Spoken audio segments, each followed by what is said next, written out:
모기지투데이에서 선순위 후순위 아파트 담보대출 갈아타기 10 꼭 알아야 할 포인트를 알려드립니다. 먼저 선순위인 경우 대부분이 내 집 마련 시 은행에서 받았던 담보대출입니다. 이 경우 정부의 대환대출 플랫폼을 우선적으로 확인하는 것이 좋습니다. 대환대출 플랫폼 이용 대상이 아닌 경우라면 각 은행 앱을 이용하거나 직접 은행을 방문해서 갈아탈 수 있습니다. 첫 번째, 정부 대환대출 플랫폼 장단점. 편리한 온라인 서비스. 대환대출 이용 대상이라면 온라인 플랫폼을 통해 간편하게 대출 조건을 비교하고 신청할 수 있습니다. 정부 대환대출 플랫폼 단점. 소비자가 최소 2개 이상의 앱을 설치해야 하는 번거로움이 있습니다. 금융사별로 수수료와 대출 조건이 다르므로 세부 내용을 꼼꼼히 확인해야 합니다. 일부 플랫폼이 높은 수수료 상품을 우선 노출할 수 있어 소비자 이익이 저해될 수 있습니다. 두 번째, 아파트 담보대출 대환 절차. 기존 대출 확인.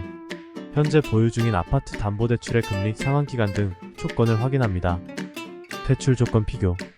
대환대출 플랫폼 및 개별 은행 상담으로 다양한 금융기관의 아파트 담보대출 상품을 비교하여 더 유리한 조건을 찾습니다. 대출 전환 신청. 선택한 금융기관에 대출 전환을 신청합니다.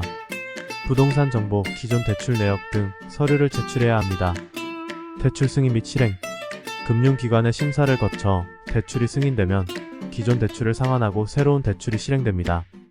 세 번째, 아파트 후순위 담보대출 대환 방법. 후순위 담보대출은 대부분 구입자금을 받은 후 생활자금이나 사업자금이 필요해 2순위, 3순위로 받은 경우입니다. 그렇기 때문에 선순위, 후순위를 모두 은행에서 받은 분들은 그리 많지 않습니다.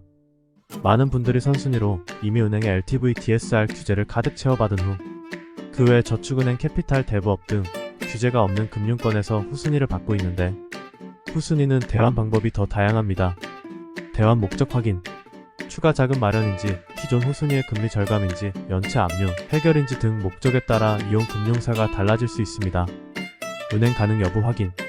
집값이 상승했거나 상환한 금액이 큰 경우 등 LTV 변동이 있는 경우 이용 중인 후순위 담보대출을 은행권으로 대환할 수 있는지 확인해야 합니다. 차주 조건 확인. 저신용자, 다중채무자, 개인회생자, 연체자 등 조건이 좋지 않은 분들은 LTV, DSR 등의 문제가 없다고 하더라도 더 이상 은행 보험사 이용이 불가능하기 때문에 이를 해결할 방법이 있는지, 내 조건으로 이용할 수 있는 금융사는 어디가 있는지 확인해야 합니다. 누구나 그렇지만 금리가 낮은 은행 아파트 담보대출을 이용하고 싶습니다. 규제가 수시로 달라지기도 하고 내 집값도 변동이 있으니 타이밍이 잘 맞는다면 타 금융권에서 이용하던 후순위를 은행 선순위로 대환하는 것도 가능할 수 있습니다.